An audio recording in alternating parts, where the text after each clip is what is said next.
There's a burning desire inside you to start a business or achieve a huge goal, but it feels like something is always standing in your way, just when you're on the verge of a breakthrough. You had all the drive, all the potential, but something always seemed to get in the way. Maybe you convinced yourself it was bad timing or too risky, or you weren't ready. What if I told you that the very logic you used to back out was actually a brilliant disguise for your own self-sabotage? This isn't just about procrastination. It's about a master manipulator living inside your own mind, whispering plausible lies that keep you from your true assignment. Today, on the Rise Blueprint, we're unmasking this invisible enemy and giving you the blueprint to finally outsmart yourself. Let me tell you a story about a talented young man. Let's call him Emeka. Emeka was incredibly intelligent, analytical, and always had what seemed like good reasons for his choices. He dreamt of launching an innovative e-learning platform, seeing a huge market for it. He'd do all the research, build detailed business plans, and talk passionately about his vision. But when it came to actually launching, something always held him back. First, he'd say, "The market isn't quite ready yet. I need to wait for X technology to mature." That sounded logical. Then, "I need one more certification to be truly credible." Also sounded logical.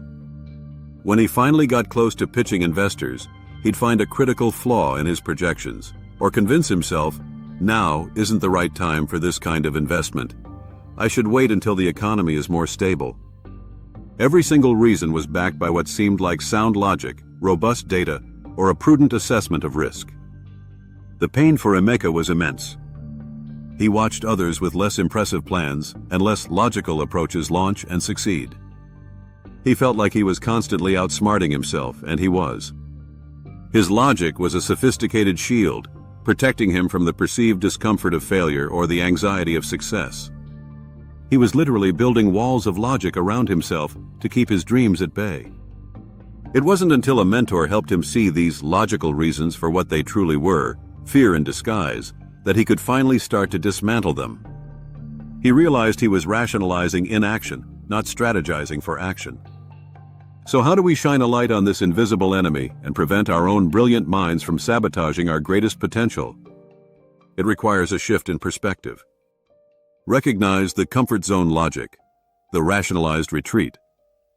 Self-sabotage often appears as a perfectly rational argument to avoid discomfort, effort, or perceived risk. It's the voice that says, "It's smarter to wait," or "What if it fails?" It's thinking, "I don't have enough capital to start," when you could start small, or "I need a perfect website first," when a landing page would suffice. These sound logical, but they often delay action indefinitely. The protection protocol test, fear versus foresight. Ask yourself, is this logic genuinely protecting me from real imminent danger? Or is it protecting me from discomfort, fear of failure, or the challenge of growth? True foresight leads to mitigation and action, not inaction. When a logical reason to delay comes up, run it through this test. What is this truly protecting me from? Is the cost of inaction, lost opportunity, regret, greater than the cost of taking imperfect action? The small step momentum counterattack, action over analysis paralysis.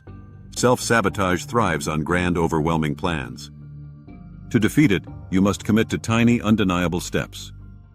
Micro-actions build momentum and dismantle the logic of impossibility. Instead of build a global business, commit to research one competitor for 30 minutes. Instead of create a full course, commit to outline the first module. The smaller the step, the harder it is for your inner saboteur to craft a logical reason to avoid it. Now let's look at the advanced blueprint, unmasking the master manipulator. The success sabotage paradox. While most people think they're only sabotaging to avoid failure, the most subtle form of self-sabotage is avoiding success. The logic here is different, but just as deceptive. It whispers, "If you succeed, you'll have more responsibility," or "What if people expect too much of you?" or "Success will change everything, and what if you lose what you have now?" This fear of the unknown, of a new identity and higher expectations, can be a more powerful blocker than the fear of failure itself. Acknowledging this hidden fear is a major breakthrough. The role of limiting beliefs. Your logical excuses are often just symptoms of a deeper, more profound root cause, your identity. The rationalized retreat stems from a limiting belief that you are not capable, not worthy, or not deserving of the success you seek. The inner saboteur doesn't just create a one-time excuse, it tells a story about who you are. To truly outsmart yourself, you have to challenge that story and replace it with a new one. A narrative where you are a creator, a risk-taker, and someone who deserves to build their dreams. Externalize the saboteur, give it a name. Self-sabotage feels overwhelming because it feels like it's a part of you.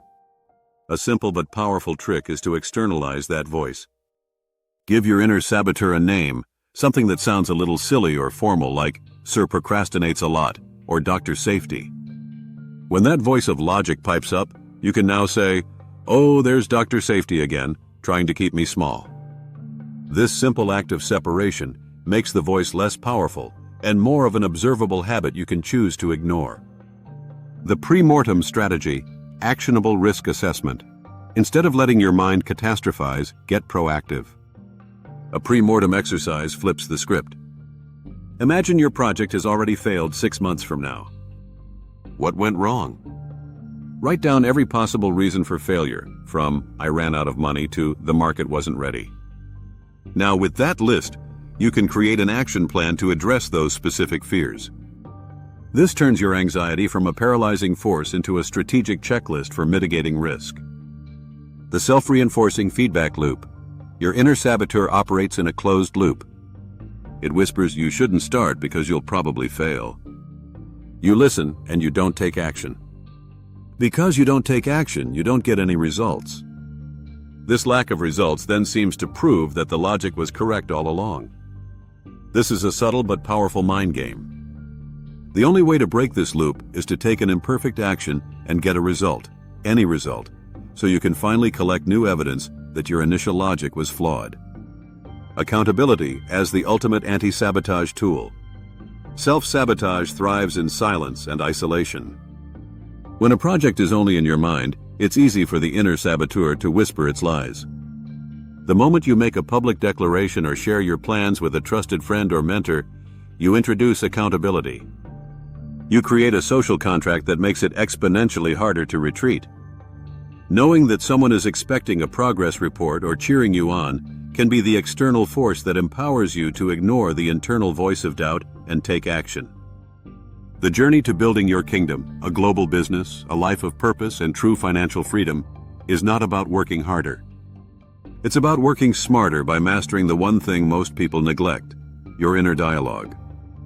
The most successful people in the world are not immune to self-sabotage. They have simply created systems to defeat it. If you're ready to break free and finally unlock your purpose, I've created something just for you.